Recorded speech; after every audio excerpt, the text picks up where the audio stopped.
This is a sloppy, low-effort restoration, rat rod restoration, I would say, of a classic American beach cruiser. This bike was made in the USA, in Ohio, by Huffy, one of the last bikes manufactured in the last century, back in the 90s. In Ohio, even the pedals are made in USA. So I rode this bike as a beach cruiser hauling surfboards way back in the 90s, and it has gotten rustier and rustier and rustier. That's a terrible environment for a steel bike. So you can see all the rust all over it. So I kind of want to retain the rusty look of it because, you know, it's earned its rust. Like it's well worn. So I start out by washing it with dish soap, rubbing all the excess rust off of it so there's not rusty dust when I clear coat it, and then washed it with grease cutting Dawn dish detergent. And I'm going to use this floor polish just because that's what I had around, or I should say floor urethane. I was repairing a wooden floor, and this is semi-gloss. I think the real rat rod guys either use flat or matte paint, so this is going to come out a little shinier than your standard rat rod job. And we'll take a look at the end of the video and see how it came out, and you can decide if you're going to do this, if you want to go flat or matte to really make it look crusty. I kind of like having the extra shine on the paint myself. And you can see I'm, this is not a professional job, and you can see how runny and god-awful it is. I went over it with a brush again to get all the big drops out of it after I put the camera down. But you don't have to be neat, and you don't have to be super careful, and it'll still come out okay. Now, for the handlebars or any chrome areas, either use steel wool or aluminum to just get the bulk of the rust off, to get all the dusty part of the rust off. You'll actually be surprised at how much rust comes off. Rust kind of gets bigger on chrome than it really is underneath, so you'll get a lot more chrome out of there than you thought there was underneath all that rust. And on the bike, as well as on the handlebars, I ended up doing 2 coats of this bare semi-gloss polyurethane paint. So I put one on, and then it says you can recoat it within an hour. So it dries enough to not be runny, and in about an hour, and then you just put on another coat over it. You don't need to sand. So let's take a look at the beautiful after effects here. You can see the bike is generally shinier, and if we look at the rusty parts like the cranks, the rust is a little bit of a darker brown, but it still definitely looks like a rusty, crusty old piece of junk. And it's protected. The handlebars came out shinier than I thought they would, but you can see there is still some rust in there that's not going to grow now that it's covered.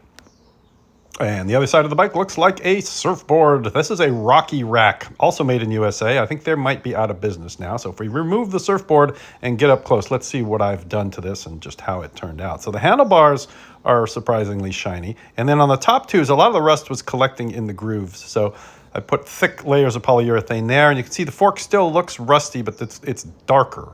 But it still looks like a typical beater bike. And if we go to the chain guard, there's where the premium rust is. There's your rat rod look. There's your crusty, rusty, rotten vehicle patina. And then as well as on the cranks came out real nice. They shine a little bit, but the rust is preserved, and it still definitely looks rusty. And I also put new wheels on this bike. The old wheels were crooked and slow and just made it really, really difficult to ride, though they did look sufficiently rusty. So I bought these at Chuck's Bike-O-Rama in El Segundo, and this back wheel is made by KT, and it's KT High Stop Hub.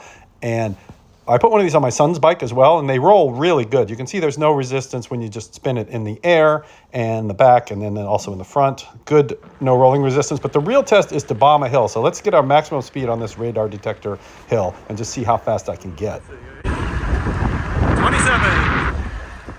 27 is way too fast on this bike, but you see how stable it was driving with one hand and holding a camera. And then other spots of traffic, dodging road obstacles if you're riding on the sidewalk is difficult with that big surfboard on there. That is a nice bike for me to poop on.